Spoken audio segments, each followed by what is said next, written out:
Okay, so hey, I'm Achan. I'm 23 years old. I go to South London community for church. Um, yeah, I'm studying from home right now. I was working previously. I've taken a break from that to study. Um, and in my free time, I don't know, I read a bit, not as much as I wish I did before. And I play a lot of games. I've been a gamer for all my life. As soon as I could sneak onto my parents' computer, go on some mini clip, some cool maths games during school. Um, yeah, as much as I wish it wasn't the case, being a gamer or gaming has been part of my life for as long as I can remember. Um, and I can remember a time where gaming was very different. Back in the days of Xbox Live lobbies and RuneScape servers. I don't know if you guys know what those are. So this is like back in 2012, when the kind of gaming was just, kind of coming into the mainstream, and you had a lot of kids on certain sites without a filter, just saying whatever they wanted. So Alex, if you could play the video I sent you as an example of what I'm talking about. I will disclose this is trigger warnings out there. You're gonna hear some bad words, but they won't hurt you, I promise. Oh, fuck off. I was behind the wall, you skanky cunt. Fucking team, make the shit, Ali. What? Marley, just leave. Oh my god. What the fuck is the point, you stupid fucking cunt? When you get cancer and die, you pathetic fucking bastard. All right, let's call it there, Alex. So you kind of get what. So this video is from 2012. They didn't know they were recording some historical piece, but it's hard to find those videos nowadays. Okay, so that's what I'm talking about. That's what gaming used to be. People were throwing out curse words, mothers were being called, all of this stuff. And that's what it was like back then. But I think we've all seen a shift in online discourse. Online spaces are a lot more, well, we'll get into that. They're different now. But what I want to talk about first is why this was the case. Why did people who were probably normal people in real life go online and start calling people all these things when they wouldn't do that normally? So one of the reasons, there are many reasons why, but one of them, and one I'm going to talk about, is because everyone is pseudonymous, which basically means no one's using their real name, everyone's using a fake name. So there's kind of that air of like, anonymity. And this, so because of that, everyone's under effects of something called de-individualization, which basically means your personal identity is kind of stripped away, your name's gone, who you are in real life is gone. So you're just kind of like a nobody. And because of that, you don't have an identity online. It kind of strips away any kind of responsibility as well. If he says that to your dad or a friend, there'd be massive social consequences. Online, you're never going to see that person again. So that's one of the reasons, at least, why people don't really follow social norms whilst online. Which is also the main mechanism behind social bullying, cyberbullying, and all of that stuff. But because of the de-individualization, it also means people are more inclined to be brutally honest online. So if someone posts something, you're going to see a lot of people saying stuff on there that is just what their opinion is without any kind of filter. Whereas in real life, maybe you do like a nice lie to make someone feel better. But you find a lot more of that online where people are honest. I'll link a study about it in the chat. That's my source. There you go. Maybe you want to go into that. And so because of this brutally honest nature, J.B. Wolfer, he's the brains behind the hyperpersonal model. It's like some psychological interpersonal theory. He predicted that this de-individualization would quickly lead to people forming bombs. That's a different type of thing. Bonds between people, social bonds.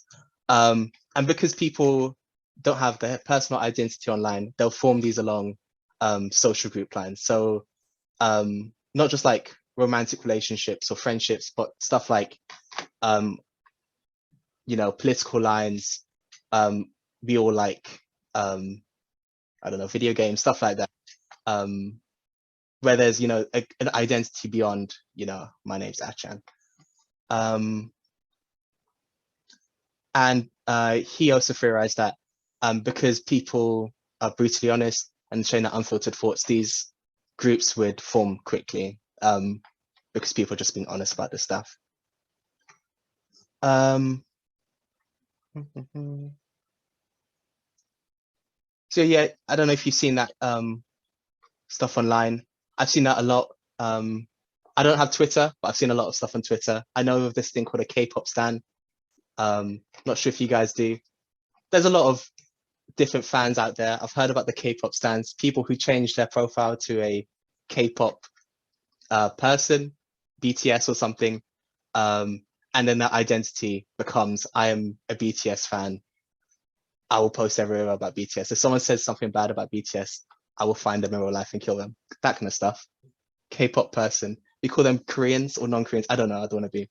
But anyway, and because of these groups, these social groups online, and there's no personal identity to it, the social identity is quite salient. So it's obvious to see, like, if someone's a K-pop fan, it's quite obvious what that is, and the characteristics of that. And so in these social groups, people tend to police them, or because everyone knows the characteristics of them, so people try to fit into that to come into the group. And so it's kind of self-policing kind of system.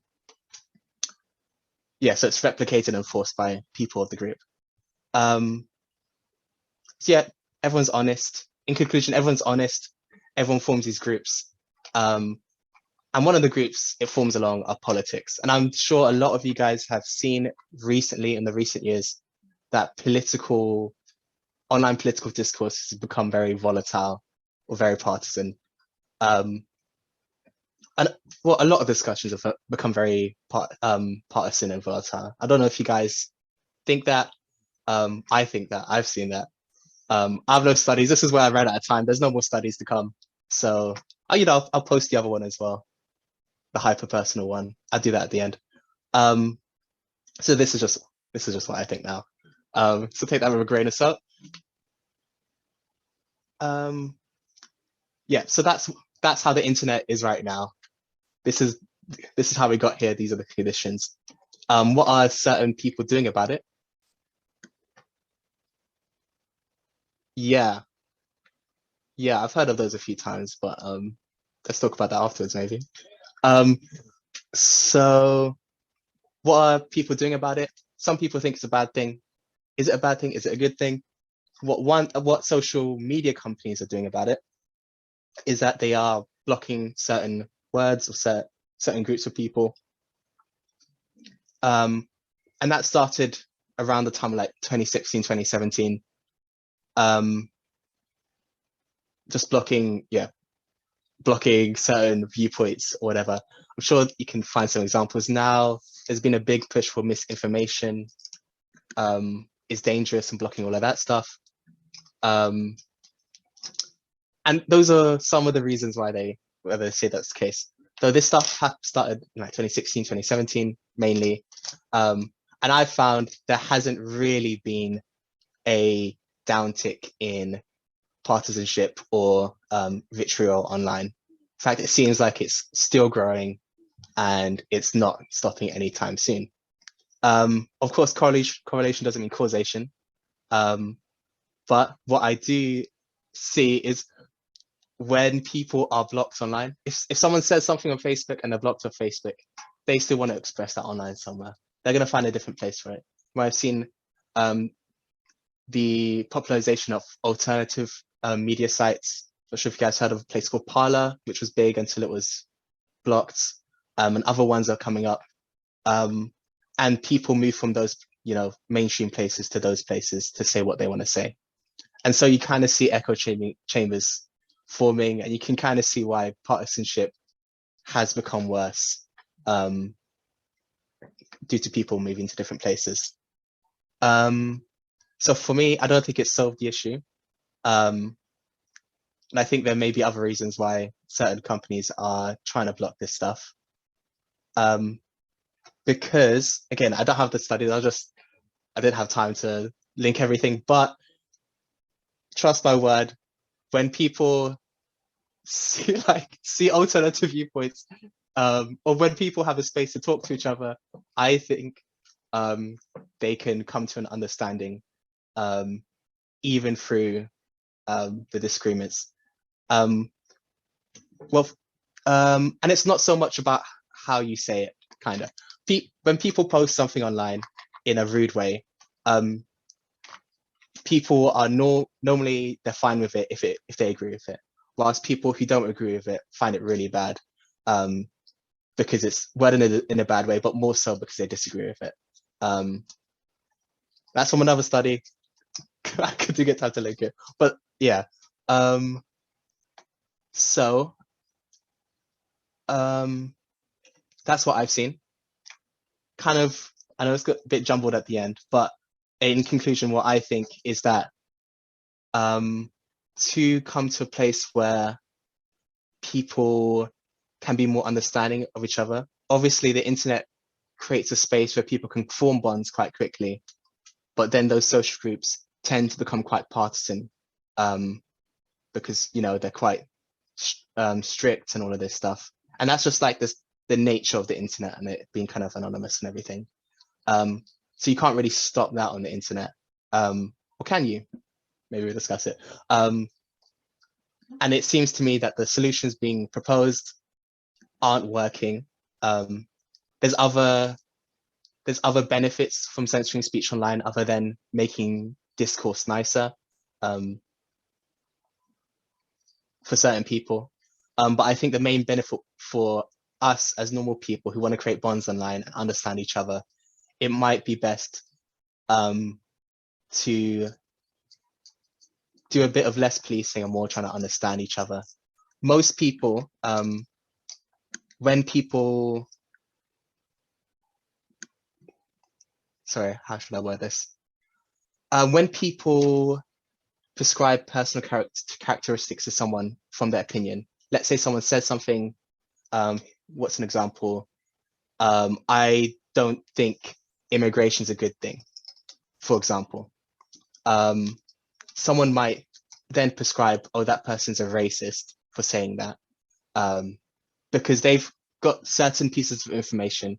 They've made their own personal conclusion on the information they've received, and they then assume this other person has received the same information they have. So the only other difference that could have caused that opinion is, instead of being a good person who saw this information that was good about immigration, the other person must have seen that information that was good says good stuff about immigration, and so the only difference is that person is different, and thus that person must be racist. But a lot of time, people have seen different information, or ended up in different kind of echo chambers and seen different stuff, and that is normally the reason why people have a different opinion. I find that I do that a lot when I'm like, how can they possibly think that? They've seen different stuff. It's another reason why being able to talk to each other is a good thing. You can kind of see that different information. From a different study, people are more likely to, so when you're reading an article that's from a mainstream source, if the comments all are in agreement, then that person is more likely to believe what's in the article, essentially.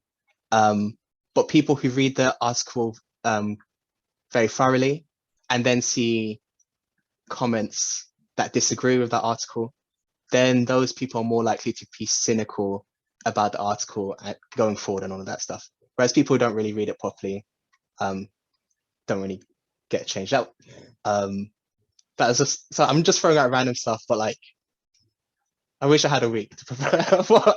It's hard to, but yeah. Also, so scatterbrained, but I see a lot of like the reasons why people are censoring stuff online is normally to reduce care. Sometimes words can be violent, and to reduce to care for the people, you know, some stuff is censored, and that comes from a very like care harm point of view. But I mean, but then there's also other factors and other benefits to speaking as well, right?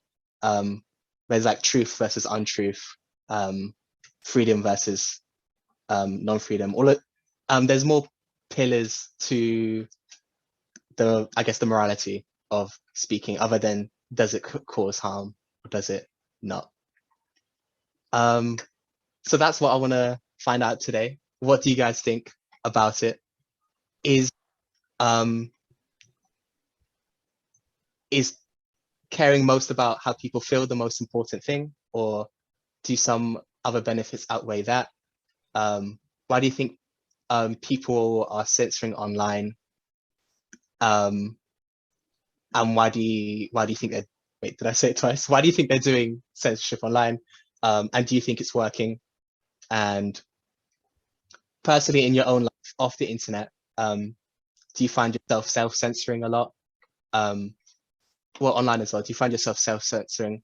And do you think that's a good thing in real life? And do you think that's a good thing online? I should write down those questions. But yeah, Alex, thanks for listening.